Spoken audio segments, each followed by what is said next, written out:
Is the Velotric Nomad 2 going to be a good surf fishing bike? Well, I'm going to find out today and share a couple tips. Stay tuned. Now here's a pro tip for you when you're riding on the beach. You don't want to get caught by the high tide. So what you have to do is note where the high tide line is and whether your bike can get through the sand at the edge of that high tide line. And that tells you what the limits are on how long you can stay. So for this beach, you can see my buddy's tires are sinking in maybe an inch. He's got a bike with 90 Newton meters of torque as well. We should have no problem getting back here even if it's high tide, because this beach is unusual in that the sand up here at the top is not loose. Definitely soft sand here. You know, one of the ways you can tell is there's always someone that's been walking on the beach, and you can assess how deep the footprints are.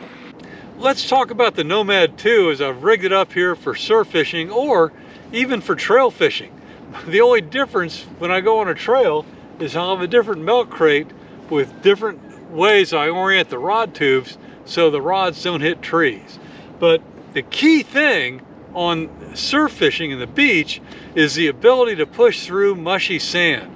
And the fact that this has a powerful motor and, even more important, 90 Newton meters of torque allows your rear drive wheel to just grind through that mushy sand, as you can see right here.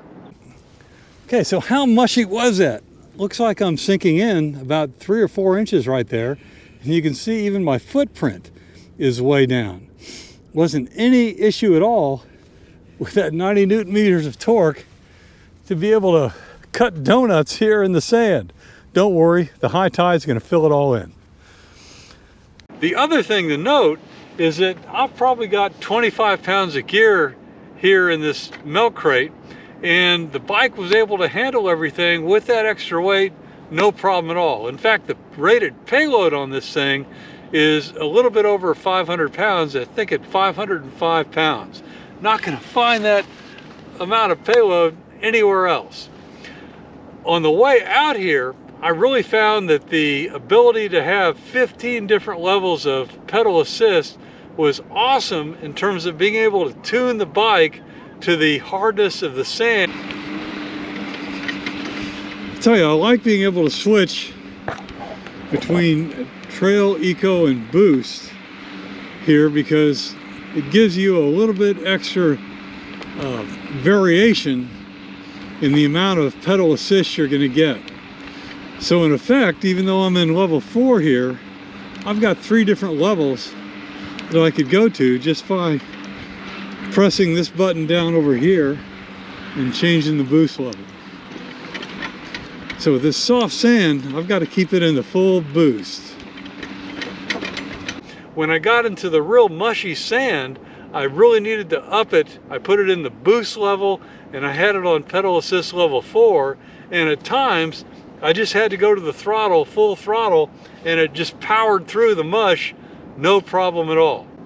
A great advantage of any bike you're going to take out into a wet environment like this is its level of waterproofing. And this has IPX6 level of waterproofing on the entire electrical system, which means that it can be submerged in water up to 30 minutes. Not that I'm going to do that with this bike. The other thing is that the battery itself is IPX7, which means that, in fact, they threw it on a washing machine, ran it through a cycle, and it was just fine. So nothing is going to hurt that battery. And with the UL certifications, it's going to be awesome.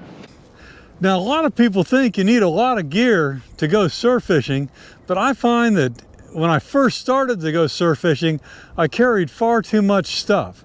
And that's why I've kind of narrowed it down to the stuff I can fit in this milk crate, and everything I need for surf fishing I can put in this shoulder bag. I've got my baits, rigs, even have what I'm gonna eat for lunch.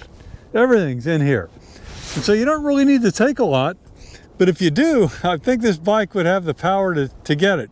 In fact, I bet if you had a trailer with fat tires, you could attach it to this thing and bring out a whole cooler. But I don't need to do that. Got everything I need right here. Well, let's go see if we can catch a fish.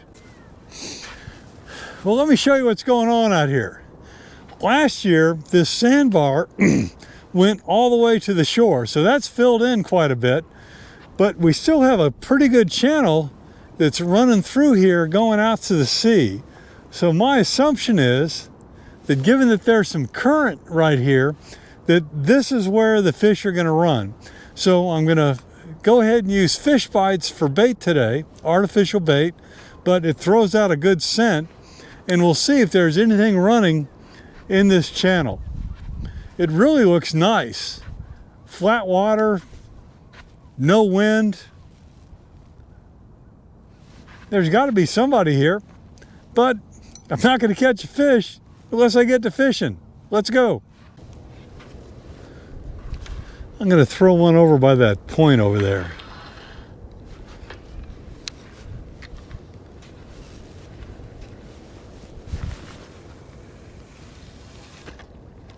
Once the lines are out, just have some water and some lunch. There's a saying, when the fishing's slow, move fast. Nothing happening here, so we're moving to a new spot. So what do I think about this Nomad 2 as a surf fishing beach bike? Well, it's pretty awesome. I was able to get all the way over here through some pretty soft sand, no problem at all. And with the features of this thing, I think it's going to be a pretty reliable bike for years to come.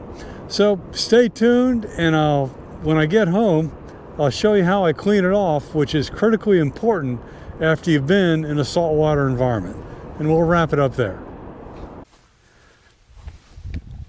After riding your bike on the beach, you're going to destroy it unless you do the two things I'm going to show you right here. The first is to take a hose and hose down everything. You need to get all the sand, the grit, and the salt off. And then following that, your bike needs to be completely dry before you put it away. And for that, I love my leaf blower. Let's get to it. I don't have to worry about the pressure that I'm using on this hose right now with the Velotric Nomad 2 because the entire electrical system is IPX6 rated and the battery is IPX7.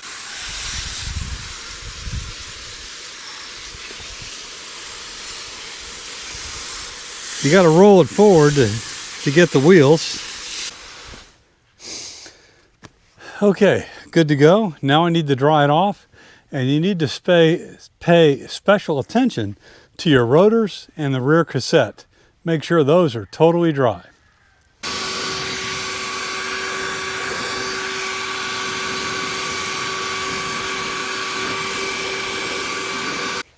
Then when you're done, and you're ready for the next trip.